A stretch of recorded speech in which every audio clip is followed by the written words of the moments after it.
Welcome back to everyone. Chapter number 6 त्रिभुज और उसकी ये फर्स्ट वर्कशीट है, वर्कशीट नंबर 15। इससे पहले की जो 14 वर्कशीट हैं वो इससे पहले वाले बाकी के चैप्टर्स की हैं। तो आज हम इस 6 चैप्टर का रिवीजन स्टार्ट करेंगे इस वर्कशीट के थ्रू। तो जिन्होंने पहले वाले जो चैप्टर हैं उनकी वर्कशीट सॉल्व नहीं की हैं तो पहले उन वर्कशीट को सॉल्व ज़रूर करें और सारे वीडियोस देखें। हर वर्कशीट, हर चैप्टर की 2 या 3 वर्कशीट है जिसमें आपका पूरा चैप्टर कवर हो जाएगा। उसके अलावा शायद ही आपको बुक उठाने की ज़रूरत पड़े, वरना पूरा कंप्लीट रिवीजन जिसमें शॉर्ट क्वेश्चन, मीडियम क्वेश्चन या फिर बड़े क्वेश्चन, सारे क्वेश्चंस का आइडिया यहाँ से ही मिल जाएगा आपको। तो सारी वर्कशीट को सॉल्व करें और कंप्लीट रिवीजन करें हर चैप्टर का। तो स्टार्ट करते हैं आज का वीडियो। उससे पहले जिन्होंने चैनल सब्सक्राइब नहीं किया है, चैनल को ज़रूर सब्सक्राइब करें। वीडियो अच्छी लगे तो लाइक करें, शेयर करें इसको। और इसके जो स्मरणीय बिंदु हैं वो हैं वे सभी आकृतियाँ जिनके आकार समान होते हैं परंतु उनके माप समान होना आवश्यक नहीं है, समरूप आकृतियाँ कहते हैं। तो ये जो चैप्टर है हमारा त्रिभुज, इसमें हमने जो मोस्टली पढ़ा है वो पढ़ा है समरूपता को। तो समरूपता से रिलेटेड जो भी रिजल्ट हैं वो इसके अंदर हैं और समरूपता से रिलेटेड एक ही प्रमेय पढ़ी है इस पूरे चैप्टर में, वही प्रमेय हमें हमारे सारे क्वेश्चंस में यूज़ होगी। तो समरूप आकृतियाँ, एक चीज़ बस यहाँ ध्यान से समझना है कि आकार समान होंगे लेकिन माप समान होना जरूरी नहीं है। इसका मतलब कि जो आकृति है वो देखने में एक जैसी होनी चाहिए और उसके अलावा वो सेम बिल्कुल माप में बराबर हो ऐसा ज़रूरी नहीं है। मतलब माप में वो आकृति छोटी बड़ी हो सकती है लेकिन देखने में आकृतियाँ एक जैसी हों, तो ऐसी आकृतियों को कहते हैं समरूप। 2 बहुभुज समरूप बहुभुज कहलाते हैं यदि उनके संगत कोण बराबर और संगत भुजाएं समानुपातिक। ये चैप्टर के अंदर एक फिल इन द ब्लैंक्स या रिक्त स्थान था जो मोस्ट इम्पॉर्टेंट रिक्त स्थान है आपके एग्ज़ाम के लिए। कि क्या याद रखना है कि संगत कोण तो होते हैं बराबर, कि 2 बहुभुज हैं। बहुभुज का मतलब कि त्रिभुज हो सकते हैं, चतुर्भुज हो सकते हैं या पंचभुज हो सकते हैं। आकृति कितनी भी भुजाओं की हो सकती है, लेकिन समरूपता के लिए क्या आवश्यक है कि संगत कोण तो होने चाहिए दोनों आकृतियों में बराबर और जो भुजाएं हैं वो होनी चाहिए समानुपातिक। समानुपातिक का मतलब है कि अगर इसकी भुजाएं 1 गुना है तो दूसरी की 2 गुना, या जो इसकी भुजाएं हैं उससे 3 गुना लंबाई है दूसरे आकृति में। कि जैसे एक आकृति है, मान लिया ये आकृति है कि जैसे यहाँ पे ये 3 4 5 है तो यहाँ पे भी 3 4 5 है, ये तो बराबर हो गई आकृति। बाकी आकृति का क्या है कि जो भुजाओं की लंबाई जो होगी वो समान अनुपात में होगी। कि जैसे यहाँ पे 1 गुना है तो वहाँ से मान लो हर भुजा है वो डबल हो दूसरी आकृति में, तो डबल हो सकती है, 3 गुना हो सकती है, या कि जितने भी गुना में होगी मीन्स समान अनुपात में होनी चाहिए दोनों भुजाएं। थर्ड, सभी वृत्त, वर्ग और समबाहु त्रिभुज समरूप होते हैं। तो ये भी मोस्ट इम्पॉर्टेंट है। तो ये भी याद रखने का कंसेप्ट है। जैसे छोटा क्वेश्चन में पूछा जा सकता है कि समरूप आकृतियों के उदाहरण बताइए, तो वहाँ पे हम ये आंसर दे सकते हैं कि सभी वृत्त, वर्ग और समबाहु त्रिभुज, ये सभी समरूप आकृतियों के उदाहरण हैं। अब प्रैक्टिस सेट पे आ जाते हैं। फर्स्ट क्वेश्चन है इसका, सर्वांग सम आकृतियाँ होती हैं। अब यहाँ पे समरूप नहीं है, यहाँ हमने जो भी प्रॉपर्टी पढ़ी है वो समरूप की है और यहाँ पे लिखा है सर्वांग सम, जो 9th क्लास में चैप्टर था सर्वांग सम का। रूप, आकृतियाँ एवं आकार में समान, रूप आकृति में समान, रूप और आकार में समान। तो यहाँ पे जो आंसर होगा, समरूप आकृति होती है बिल्कुल बराबर की, एक आकृति जैसी है वैसी ही दूसरी और बिल्कुल उसी के बराबर। तो रूप, आकृतियाँ और आकार सभी में समान होनी चाहिए, ऐसी आकृतियाँ होती हैं सर्वांग सम।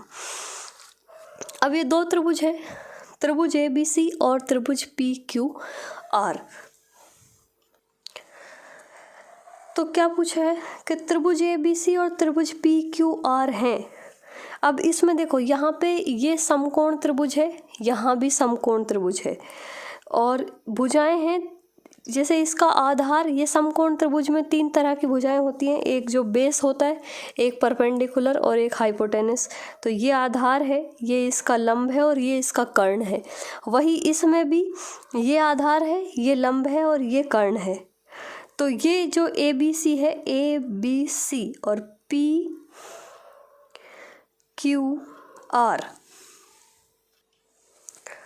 तो ये आकृतियाँ, अब आकृति एक जैसी है और लंबाई, इसके आधार, लंब और कर्ण भी एक जैसे हैं। तो ये दोनों जो आकृतियां हैं, ये आकृतियां समरूप भी हैं, मतलब देखने में एक जैसी भी हैं और इसके जो भुजाओं की जो लंबाई है वो भी बराबर है। तो इस तरह से ये हम सर्वांग सम और समरूप दोनों ही आंसर दे सकते हैं इसके।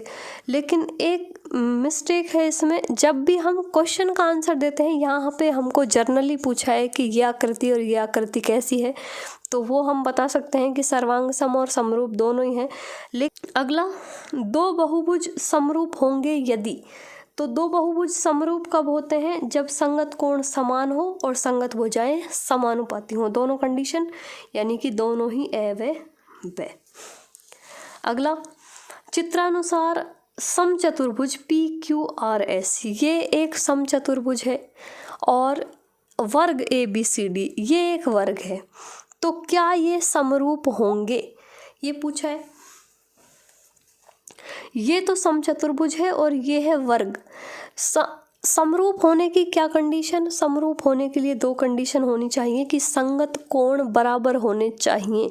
तो यहाँ पर तो हम देखेंगे कि वर्ग में तो जो सारे कोण होते हैं वो 90-90 डिग्री के होते हैं और समचतुर्भुज में सारे कोण 90 के नहीं होते हैं। तो अगर ये इसमें कोण ही बराबर नहीं है तो हम कहेंगे कि ये दोनों समरूप नहीं है। तो यहाँ में हमारा आंसर होगा नहीं। नेक्स्ट क्वेश्चन नंबर 5, इनमें से कौन कौन से कथन सही हैं?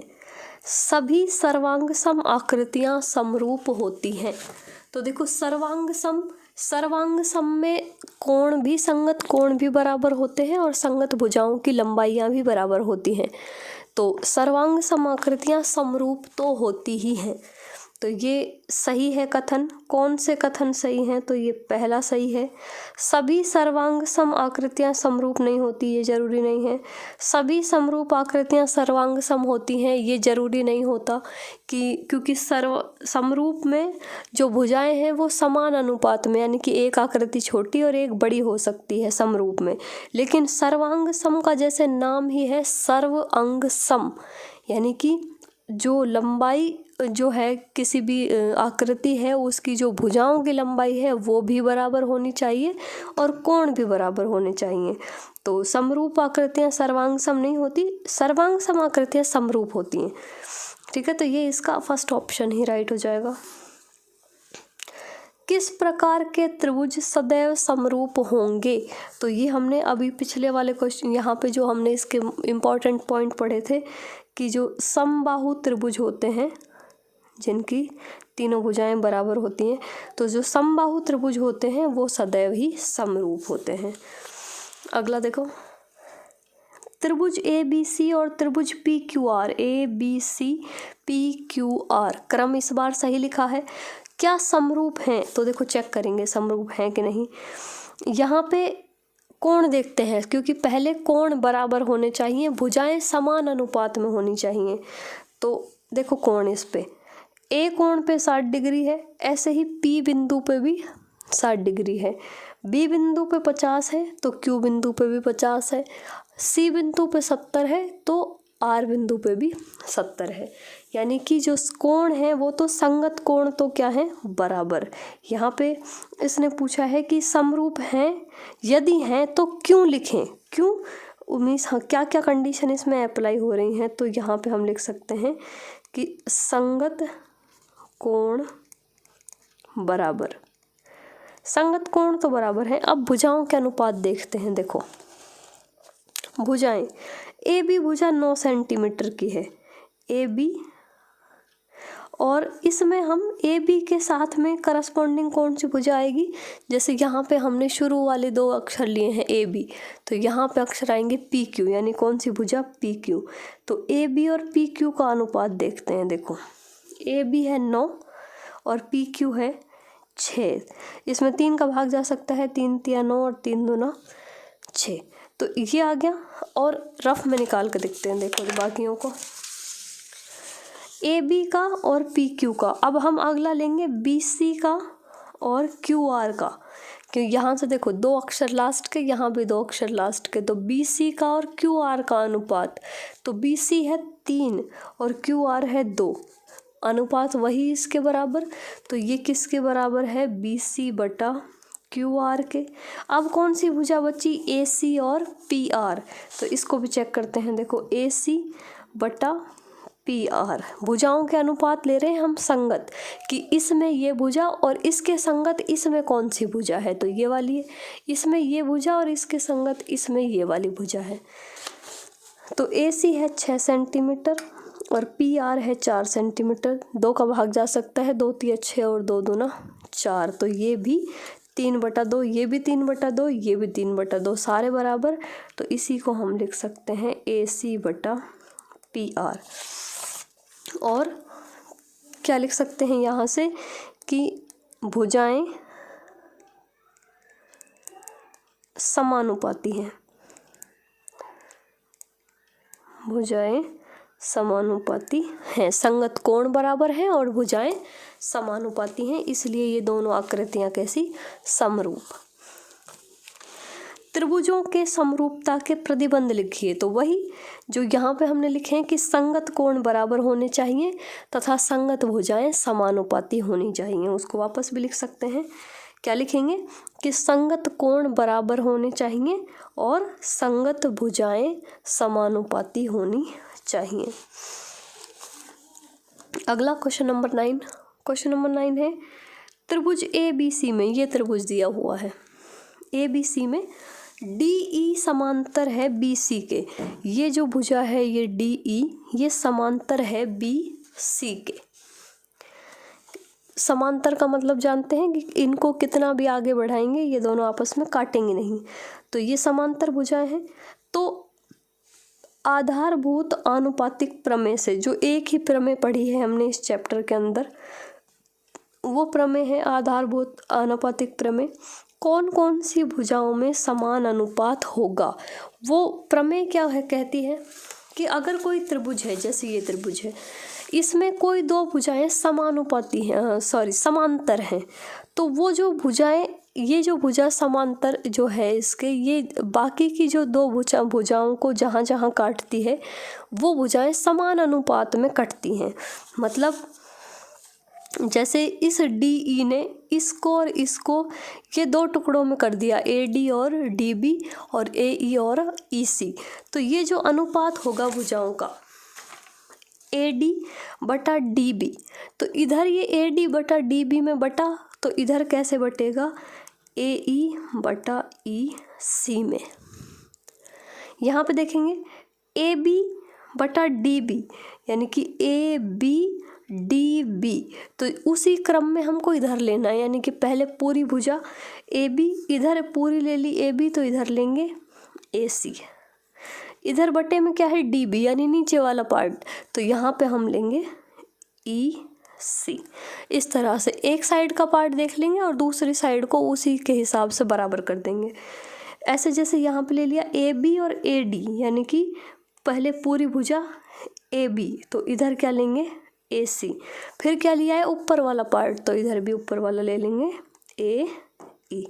इस तरह से ये समान अनुपातिक वाली प्रमेय लगती है। अगला प्रश्न संख्या 9 के चित्र में डी ई समांतर है बी सी तथा ए डी बराबर 2 सेंटीमीटर, इस ए डी को क्या लिख लिया है 2 सेंटीमीटर। देखो यहाँ पे बनाते हैं इसको, ये है ए, ये बी, ये सी, ये डी और ये ई। अब इसने कहा है कि ए डी 2 सेंटीमीटर है, ये ए से डी तक, डी से ई तक, डी से ई तक ये 3 सेंटीमीटर है। ए से डी तक 2 सेंटीमीटर, डी से ई तक 3 सेंटीमीटर और ए से बी तक है ये 5 सेंटीमीटर, यानी कि यहाँ से लेके यहाँ तक टोटल कितनी है 5, मीन्स यहाँ पे 3 बच गई। और तो बी सी का मान बताइए, बी सी, इस बी सी का मान, तो हमको मान ज्ञात करना है किसका, बी सी का। तो बी सी का मान किस तरह से निकालेंगे, देखो यहाँ पे ये जो अनुपात होते हैं, जैसे यहाँ पे ये ऊपर वाला पार्ट है ए डी और फिर ये पूरा पार्ट ए बी, ये अनुपात बराबर होता है यहाँ पे जो ये समांतर वाली लाइन है डी ई और बटा ये इसके आधार वाली लाइन बी सी, और यही इस तरह से यहाँ पे भी बराबर होता है कि ए ई बटा ए सी, लेकिन इसकी हमको ज़रूरत नहीं है, इसलिए हम सिर्फ इतना ही काम में लेंगे क्योंकि ये मान है हमारे पास। ए डी है 2 सेंटीमीटर, ए बी पूरी भुजा है 5, डी ई है हमारे पास 3 सेंटीमीटर और बी सी का मान हमको ज्ञात करना है। तो यहाँ पे बी सी निकालेंगे, इस बी सी को क्रॉस मल्टीप्लाई कर लेंगे, ये यहाँ आ जाएगा और इसको यहाँ पे गुणा कर देंगे, तो ये इधर चला गया 3 गुणा 5 और इस 2 को इधर ले आएंगे नीचे, तो ये इधर आ गया। गुणा करेंगे, ये हो गए 15/2 और 15 का आधा होता है 7.5 सेंटीमीटर। तो आंसर देखते हैं कौन से ऑप्शन में है, ये रहा ऑप्शन नंबर डी। तो इस तरह से ये इसका आंसर होगा, नोट भी कर सकते हैं इसको। ये हमने आधारभूत अनुपातिक प्रमेय से ये स्टेटमेंट लिखा है और उसके बाद में हमने वैल्यूज़ रख दी और वैल्यू रखने पे बी सी का मान आ गया 7.5।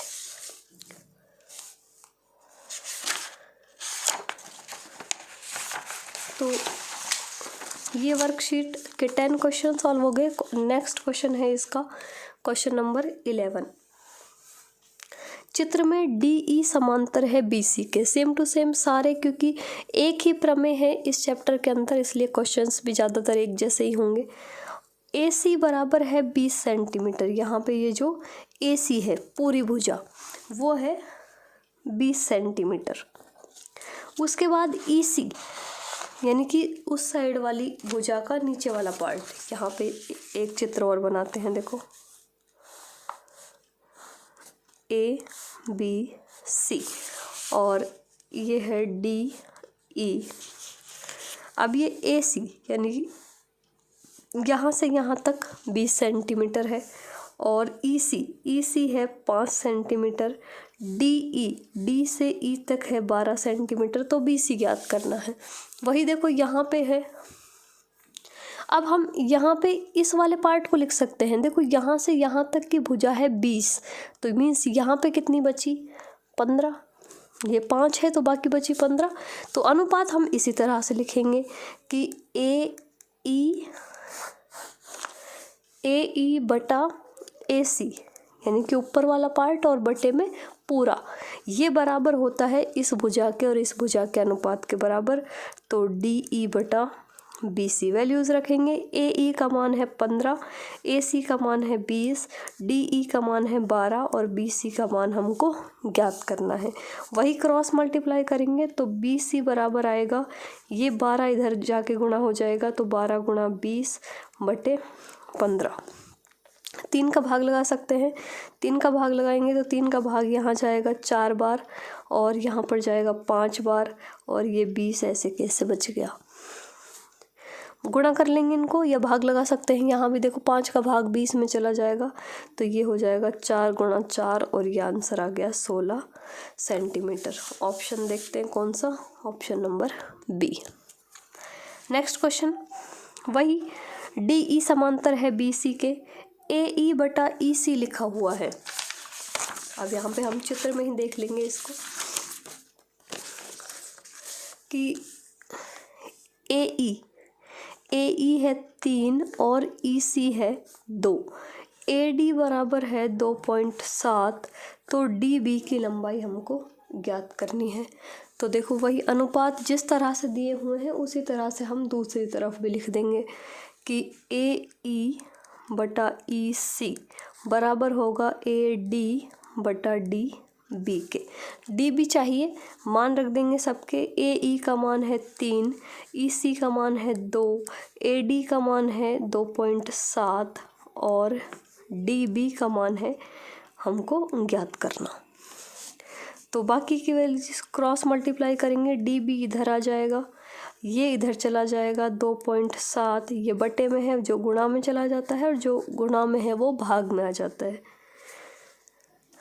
गुणा कर लेंगे इनको, तो इसको गुणा करेंगे 2 को 7 से 14, फिर 1 हासिल, 2 दूना 4 और 1 5, 5.4 में 3 का भाग देना है, तो ये डी बी, तो डी बी बराबर आएगा, डी बी बराबर यहाँ पे हम भाग देंगे, एक बार गया, फिर 2 बच जाएंगे, 2 इधर लग जाएगा, ये 24 बन जाएगा, तो ये बन जाएगा 1.8 सेंटीमीटर।